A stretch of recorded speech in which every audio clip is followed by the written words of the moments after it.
โลโก้ KK 2ตัวคือย่อจากคังเซ็นกินโกหรือจะว่าอีกอย่างหนึงคือสุขภาพที่สมบูรณ์หรือหุ้นส่วนธุรกิจระหว่าง K ตัวที่1คือบริษัท K ตัวที่2คือสมาชิกผู้จำหน่ายในบริษัทคังเซ็นจะมีสินค้าอยู่3กลุ่มด้วยกันกลุ่มที่1จะเป็นกลุ่ม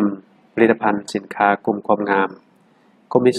2สินค้ากลุ่มสุขภาพกลุ่มที่3สินค้ากลุ่มเครื่องใช้ทั่วไปในสินค้า3กลุ่มนี้แน่นอนว่าโดยพื้นฐานในชีวิตประจำวันของคนเราคือหลีกเลี่ยงการบริโภคหรือซื้อกินใช้ในความจำเป็นในแต่ละตัวผลิตภัณฑ์บ่ได้อยู่แล้วแต่สิ่งสำคัญคือการซื้อกินใช้ตามท้องตลาดทั่วไปอาจจะเกิดจากการซื้อใช้ตามความพอใจหรือความเหมาะสมในการใช้แต่โดยที่ใช้แล้วเบิดไปแล้วก็ซื้อใช้ใหม่เรื่อยๆแต่การซื้อใช้ในส่วนของบริษัทคังเซ็นเทนโกคือเวลาที่เราหุ้นส่วนกับบริษัทนี้เราจะได้รหัส KKL และได้รับส่วนลดทันทีคือ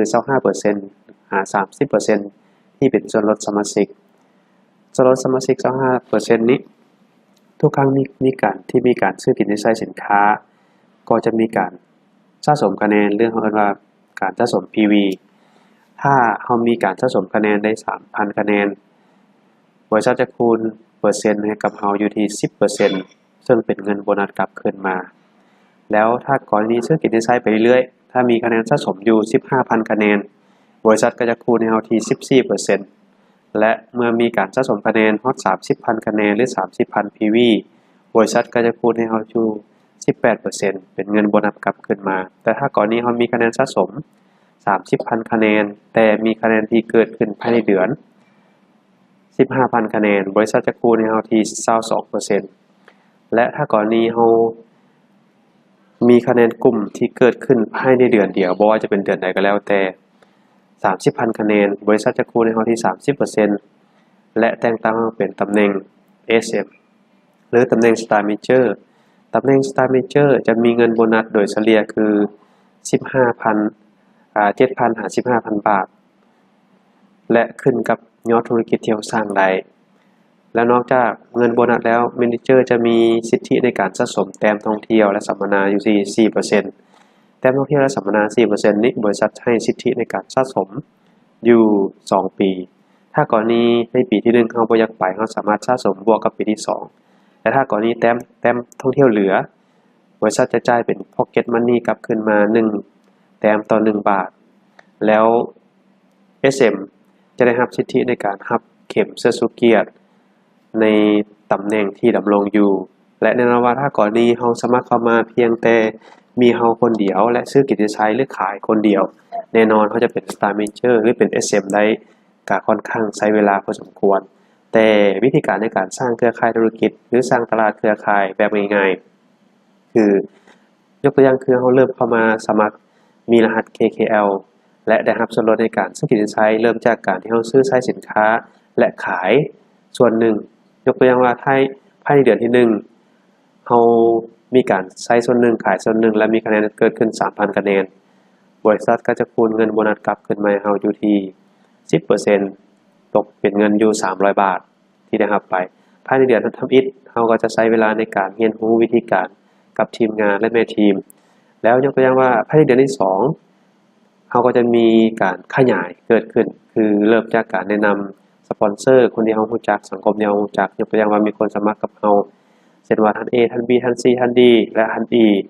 แล้ว5ท่านนี้ก็ก๊อบปี้และเฮ็ดคือกันกับเราเฮ็ดเหมือนกันกับเราในเดือนที่1ที่เราเฮ็ดคือซื้อใช้ส่วนหนึ่งขายส่วนหนึ่งและใช้เวลาในระยะเวลา1เดือนทำอิฐของเขาเรียนรู้และในเดือนที่2นี้ตัวเราเองก็มีคะแนนเกิดขึ้นอีก 3,000 คะแนนในเดือนที่2เราจะมีองค์กรทั้งหมดอยู่6คนคูณคนละ 3,000 จะมีคะแนนอยู่ 18,000 คะแนนเกิดขึ้นถ้ารวมกับเดือนที่1เป็น 21,000 แต่ในเดือนที่2บริษัทจะคูณเปอร์เซ็นต์ให้กับเราอยู่ที่ 14% โดยที่มีเงินโบนัสกลับขึ้นมา 1,000 กับ20 บาทแล้วแน่นอนว่าบ่ว่าจะเป็นท่าน A ท่าน B ท่าน C ท่าน D และท่าน E ภายในเดือนที่2ของเขาซึ่งเป็นเดือนที่3ของเขาก็จะมีสังคมที่เขารู้จักเขาจะมีการใช้ดีแนะนำต่อเริ่มขยายองค์กรออกไปเช่นว่ายกตัวอย่างครับยกตัวอย่างว่าท่าน A ท่าน B ท่าน C ท่าน D และท่าน E มีคนที่สามารถเข้ามาร่วมธุรกิจกับเขา2คนขึ้นไปบางคนอาจจะ3คน4คน5คนแต่เขาจะยกตัวอย่างว่ามีคนสมัครกับเขาคนละ2คนและภายในเดือนที่3นี้ในแต่ละรหัสก็จะมีการสร้างยอดธุรกิจได้โดยเฉลี่ยคือคนละ 3,000 คะแนนรวมทั้งตัวเฮาเองแสดงว่าเดือนที่3เราจะมีคะแนนเกิดขึ้นทั้งเบิดในองค์กรรวมทั้งตัวเฮาอยู่ทั้งเบิดเนี่ยอยู่ที่16รหัสแสดงว่า 48,000 คะแนนแสดงว่าบริษัทจะคูณโบนัสให้กับเฮาในเปอร์เซ็นต์อยู่ 30% แสดงว่าโบนัสของเฮาในเดือนนี้ถ้าให้ได้ตามโมเดลนี้โบนัสในเดือนที่3ของเฮาคือ 9,900 บาทในตำแหน่ง Star Manager หรือตำแหน่ง SM นะทีนี้นะว่ามาเบิ่งว่าในส่วนของข้อดีหรือจุดดีในการสร้างธุรกิจเครือข่ายหรือการสร้างตลาดเครือข่ายธุรกิจแน่นอนว่าข้อดีคือเริ่มจากเฮาสร้างเครือข่ายของเฮาบ่ว่าจะเป็นท่าน A ท่าน B ท่าน C ท่าน D ซึ่งแต่ละท่านเนี่ยจะมีการดำรงคุณสมบัติที่แตกต่างกันออกไปแต่ระหว่างตัวท่านที่ได้คูณ 30% แล้วและท่าน A อยู่ตำแหน่ง 10% ท่าน B อยู่ 14% ท่าน C อยู่ SM ท่าน D อยู่ตำแหน่ง First Star บริษัทจะมีการคำนวณโบนัสและมีการจ่ายโบนัสให้กับตัวเฮาและองค์กรแบบใดแน่นอนว่าท่าน A เราก็ได้รับเงินโบนัสของเราไปคือ500 บาทเพราะเราดำรงตำแหน่ง 10% ทีนี้ระหว่างตัวเฮาและท่าน A บริษัทจะเอาเปอร์เซ็นต์กับเปอร์เซ็นต์ลบกัน 30% ลบ 10% ของท่าน A จะมีส่วนต่างซึ่งเป็นส่วนต่าง 20% และ 20% นี้บริษัทจะยืมคะแนน 5,000 ของท่าน A มาคูณ 20% และจ่ายเป็นเงินโบนัสให้กับตัวเฮาซึ่งตัวนี้เขาเรียกว่าเป็นค่าบริหารองค์กรหรือค่าดูแลองค์กรที่บริษัทมีการจ่ายเพิ่มให้กับเฮาอีกแต่ทีนี้มาเบิ่งว่าระหว่างเฮากับท่าน B บริษัทจะเอา 30% ลบกับ 14% ซึ่งจะมีเปอร์เซ็นต์ที่เหลือที่เป็นส่วนต่างคือ 16% แล้ว 16% นี้บริษัทก็จะยืมคะแนน 15,000 บาท 15,000 PV มาคูณให้กับ 16% ที่เป็นส่วนต่างออกมาเป็นเงินเท่าไหร่กระจายเป็นโบนัสให้กับเฮาแล้วระหว่างเฮากับท่าน C และท่าน D บริษัทจะเอาเปอร์เซ็นต์ลบกับเปอร์เซ็นต์เช่นเดียวกันซึ่ง30ลบ30เท่ากับ 0% และมีการเบรกสายงานของท่าน C และท่าน D ออกไปคือเปอร์เซ็นต์เท่ากันตำแหน่ง Manager แน่นอนว่าเป็น Manager ขึ้นไปบริษัทจะมีการเบรกสายงานออกไปแต่แน่นอนเท่า 0% บ่ได้หมายความว่าเฮาจะบ่ได้หยังหรือบริษัทจะบ่จ่ายหยังให้กับเฮาแต่บริษัทจะเห็นคุณงามความดีที่ตัวเฮาเป็นผู้เปิดโอกาสทางธุรกิจหรือเป็นผู้ที่สร้างท่าน C และท่าน D มาก้าวขึ้นมาเป็นผู้นำบริษัทจะจ่ายโบนัสในส่วนของผู้นำหรือโบนัสจากการสร้างผู้นำในชั้นที่1ให้กับเฮาตามคุณสมบัติที่เฮาดำรงคือ Ruby 2 สายงานในชั้นที่1โบนัสจากชั้นนี้คือบริษัทจะจ่ายเฮาที่ 13% และนอกจากเฮาได้ 13% จากคะแนนของกลุ่มของท่าน C คะแนนกลุ่มของท่าน D คูณ 13% แล้วในชั้นที่2ที่มีผู้นำเกิดขึ้นตามคุณสมบัติที่เฮาเป็นตำแหน่ง Ruby Star Manager 2 สายงานบริษัทยังจ่ายชั้นที่2อีก 17% โดยที่เอาคะแนนกลุ่มของทั้ง4สายงานนี้คูณ 17% และจ่ายเป็นโบนัสจากการสร้างผู้นำให้กับเฮาอีกทางหนึ่งแน่นอนว่าข้อดีของการสร้างธุรกิจเครือข่ายประเด็นที่1คือตำแหน่งสามารถแซงกันได้ยกตัวอย่างว่าท่านดีเนี่ยเราอาจจะมาตำหลังตัวท่านแต่ท่านดีสามารถเป็น First Star 4 สายงานในขณะที่เฮาเป็นตำแหน่ง Ruby Star 2 สายงานคือบ่จำเป็นว่าไผมาก่อนมาตำหลังขึ้นกับความขยันและการทุ่มเทของแต่ละบุคคลทีนี้ประเด็นที่2ข้อดีข้อที่2คือในธุรกิจเครือข่ายคลังเซนสามารถสร้างรายได้ที่เป็นรายได้ Passive คือถ้ากรณีธุรกิจเฮาเติบโตหรือธุรกิจเฮาสามารถสร้างไปในระยะหนึ่งแล้วเนี่ยเฮาสามารถมีรายได้ที่เป็น Passive โดยที่เฮาอาจจะเจ็บก็ยังมีเงินไหลเข้าบัญชีป่วยก็ยังมีเงินไหลเข้าบัญชีหรือเฮาอาจจะบ่ว่างไปเที่ยวอยู่หรืออาจจะคากิจการงานของเฮาในช่วงระยะหนึ่งแต่รายได้เฮายังบ่หยุดนี่เขาเรียกในส่วนของรายได้ Passive ทีนี้ประเด็นที่3คือในส่วนของธุรกิจเครือข่ายมันสามารถเป็นสร้างเป็นมรดกที่สามารถตกทอดหรือถ่ายโอนจากรุ่นสู่รุ่นจากพ่อจากแม่ทั้งตำแหน่งและรายได้มาเบิ่งว่าในส่วนของรายได้จากการสร้างผู้นำในธุรกิจเครือข่ายเช่นจะมี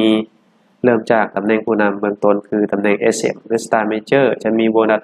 ลี่ยอยู่ 7,000 หา 15,000 บาทและตำแหน่งที่2คือ RSM Ruby Star Manager พัฒนาองค์กร1หา2สายงานให้ขึ้นเป็น SM และตัดขาดโบนัสโดยเฉลี่ยคือ 20,000 หา 50,000 บาทขึ้นไปแล้วตำแหน่งที่3คือ PSM First Star Manager สร้างเพียง3หา4สายงานให้ขึ้น SM และตัดขาดแบบนี้โบนัสโดยเฉลี่ยในตำแหน่งนี้คือหลัก 80,000 หา 150,000 บาทขึ้นไปแล้วตำแหน่งที่4คือ ESD Emerald Star Director สร้างเพียง5หา6สายงานให้ขึ้น SM หรือเป็น Manager ขึ้นไปและเบรกแบบนี้โบนัสโดยเฉลี่ยคือ 150,000 บาทหา 250,000 บาทและยังได้รับปันผลกำไรปลายปีเพิ่มอีก 1% ที่บริษัทแบ่งจ่ายให้และตำแหน่งที่5คือ DSD Diamond Star Director สร้างเพียง7หา9สายงานให้ขึ้น SM และตัดขาดแบบสิโบนัสโดยเฉลี่ยคือ 250,000 บาทหา 350,000 บาทและได้รับบวกเพิ่มปันผลกำไรปลายปีอีก 1% รวมเป็น 2% ที่บริษัทแบ่งจ่ายให้ในตำแหน่ง Diamond Star Director และตำแหน่งที่6คือ CSD Cloud Star Director สร้างเพียง10สายงานให้ขึ้น SM และตัดขาดแบบนี้โบนัสโดยเฉลี่ยคือหลัก 350,000 บาทหา 500,000 บาทขึ้นไปและยังได้รับบวกเพิ่มปันผลกำไรปลายปีอีก 1% รวมปันผลกำไรปลายปีในตำแหน่ง Cloud Star ได้อยู่ 3% ที่บริษัทแบ่งจ่ายให้ถ้าธุรกิจนี้สามารถเฮ็ดให้ท่านใช้เวลาเพียง1ปีหา2ปีแล้วมีรายได้แบบนี้ทุกท่านคิดว่าทุกท่านสนใจอยากจะร่วมธุรกิจบ่มาเบิ่งว่าถ้าก่อนนี้เราอยากมีรายได้แบบนี้เนี่ยการเริ่มต้นธุรกิจง่ายๆคือประเด็นที่1ในการเริ่มต้นธุรกิจเพียงแต่ท่านหุ้นส่วนในธุรกิจคือ500 บาทเงิน500 บาทที่ท่านหุ้นส่วนเข้ามาคือ1ประเด็นที่1ท่านจะได้มีรหัส KKL ที่เป็นของตัวเองเป็นโค้ช KKD ของท่านและได้รับส่วนลดในการซื้อกิจใช้ทุกครั้งในการซื้อกิจใช้ท่านจะได้รับส่วนลด 25% และยังได้รับสิทธิในการเข้าอบรมเรียนรู้วิธีการในการเฮ็ดธุรกิจหรือการดำเนินธุรกิจอย่างต่อเนื่องแล้วการเริ่มต้นข้อที่2คือเพียงแต่ท่านเปลี่ยนบ่อนจ่ายย้ายบ่อนซื้อหรือเปลี่ยนค่าใช้จ่ายให้กลายเป็นต้นทุนทางธุรกิจคือเปลี่ยนยี่ห้อใช้สินค้าจากเคยใช้สินค้าครับยาสีฟันน้ำยาล้างจานถูพื้นหรือสินค้าหลายๆตัวที่เราเคยซื้อตามท้องตลาดทั่วไปแล้วเพียงแต่ท่านเปลี่ยนยี่ห้อในการสวมใช้ท่านก็สามารถเฮ็ดเป็นธุรกิจได้ถึงท่านบ่เฮ็ดคลังเซ็นหรือบ่ได้เป็นสมาชิกคลังเซ็นท่านก็หลีกเลี่ยงการใช้สินค้าบ่ได้อยู่แล้วแต่ท่านใช้ตามท้องตลาดทั่วไปซึ่งมันบ่ได้เฮ็ดให้เรามีผลลัพธ์กลับคืนมาแล้วการเริ่มต้นข้อที่3ประเด็นที่3คือเพียงแต่ท่านใช้เวลาในการเรียนรู้เพราะว่าจะเป็นในส่วนของหอประชุมหรือห้องประชุมและผ่านช่องทางของโซเชียลบ่ว่าจะเป็น LINE แอดเพจ Manager Facebook YouTube หรือในส่วนของข้อมูลจากM Group ที่เรามีการจัดแจงรายละเอียดไว้แล้วประเด็นที่4คือในส่วนของการที่ท่านเพียงแต่ค้นหารายชื่อคนที่ท่านรู้จักหรือเขียนรายชื่อคนที่ท่านรู้จักออกมาเพื่อพร้อมเบอร์โทรเฉลี่ยประมาณ50หา100รายชื่อหรืออาจจะหลายกว่านี้ก็ยิ่งดีแล้ว